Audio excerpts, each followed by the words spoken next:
Kalau kita sedang dalam kondisi sendiri, butuh teman curhat, Allah sebaik-baik tempat curhat. Butuh pertolongan, Allah sebaik-baik penolong. Butuh kebaikan, Allah memiliki segala kebaikan. Butuh jalan keluar, Allah lah yang satu-satunya yang punya jalan keluar dari semua kebuntuan hidup kita. Makin banyak masalah, makin dekat sama Allah.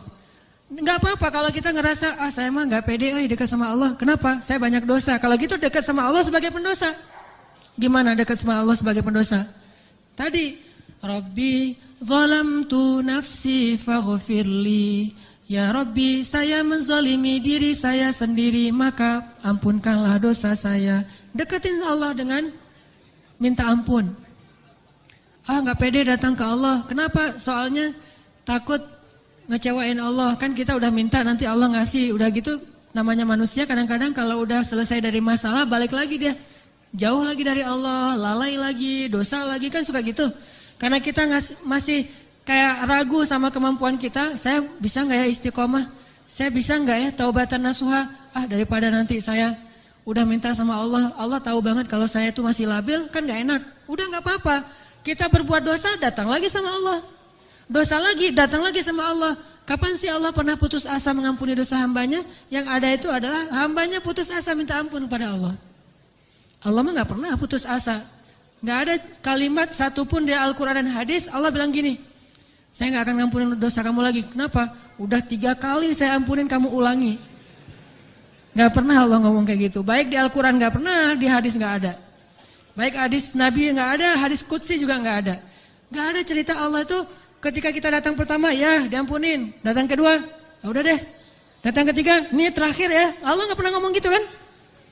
Pas yang keempat, tidak ada maaf bagimu. Enggak ada Allah ngomong kayak gitu. Selalu, wahai hambaku, qul ya ibadiyalladzina asrafu ala anfusihim. Katakan kepada hambaku yang sudah banyak dosa dan menzalimi diri sendiri. Qul ya ibadiyalladzina asrafu ala anfusihim. Allah tuh baik banget loh sama kita.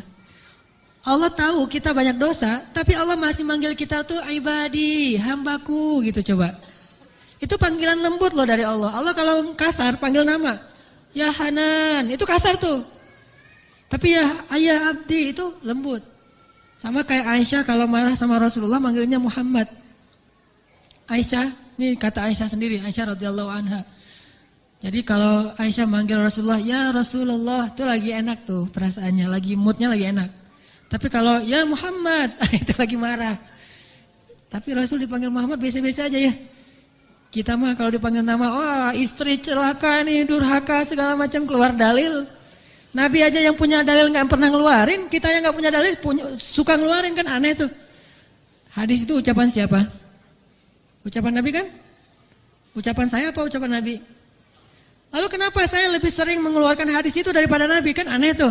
Nabi aja yang ucapan beliau sendiri, hadis beliau sendiri, nggak pernah ngeluarin hadis-hadis tentang istri harus kayak gini untuk ngedidik istrinya supaya istrinya tunduk. Enggak. Nabi mah ngeluarkan hadis itu kepada kaum muslimah dalam suasana yang nyaman. Tapi kalau lagi marah nggak mau pakai hadis, nggak mau pakai ayat. Kita kalau lagi marah, ayat hadis keluar semua tuh. Jadi taklim kita itu bahan untuk marah gitu. Kalau lagi marah, ntar saya keluarin nih ayat-ayat yang kemarin saya dengar di ta'lim.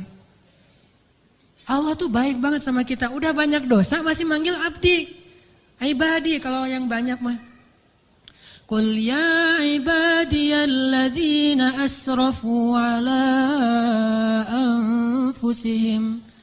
Katakan kepada hamba-hambaku. Sama kayak ibu manggil ya Bunayya, wahai anakku, anakku. Udah sering ngecewain ibunya, masih dipanggil anakku, enggak dipanggil nama.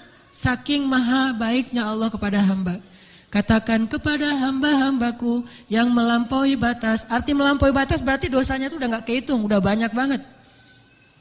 Dia buat zina, dia membunuh, dia minum khamar, kalau sekarang narkoba, dia pokoknya durhaka, ninggalin sholat, semuanya dia lakukan, termasuk perdukunan, syirik. Tapi Allah masih bilang, Qul ya ibadiyalladzina asrafu ala anfusihim. Apa pesannya? La taqnatu min rahmatillah. Jangan putus asa minta ampun sama Allah. Coba, gak pernah Allah putus asa ngampunin kita. Yang ada kita putus asa minta ampun sama Allah. La taqnatu min rahmatillah. Jangan putus asa minta ampun sama Allah. Innallaha yaghfirudz dzunuba jami'a. Allah mengampuni dosa semuanya. Semua dosa diampuni. Tapi saya Allah pernah syirik. Innallaha yaghfirudz dzunuba jami'a. Saya pernah berzina ya Allah. Yaghfirudz dzunuba jami'a. Saya pernah durhaka sama orang tua ya Allah. Yaghfirudz dzunuba jami'a. Saya pernah minum khamar, saya pengedar narkoba ya Allah. Yaghfirudz dzunuba jami'a. Saya pernah mencuri hak orang lain ya Allah. Yaghfirudz dzunuba jami'a. Semuanya diampuni.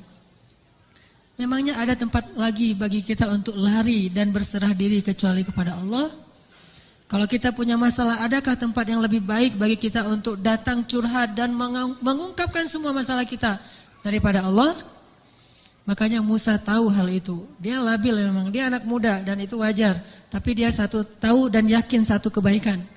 Bahwa selabil apapun, sebanyak apapun kesalahannya, dia selalu datang dan mengatakan, Rabbi. Lalu mengakui kesalahannya, zalamtu nafsi ya Rabbi. Salah lagi, bilang lagi, Rabbi zalamtu nafsi, ini gimana nih ya Allah, saya salah melulu. Salah lagi ya Allah, salah lagi deh. Salah lagi ya Allah, salah terus. Salah lagi ya Allah, tolong dong, saya pengen berubah. Terus aja gitu. Jangan datang kepada manusia, makin sering kita datang kepada manusia, kita makin rendah.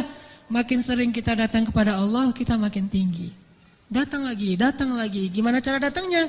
Nggak susah, datang sama Allah tuh nggak perlu dicari. Nggak ada cerita, Allah lagi lowbat, nggak ada. Kalau manusia kita japri, kita telepon lagi lowbat, dia nggak akan. Atau lagi enak-enak telepon, tiba-tiba mati teleponnya.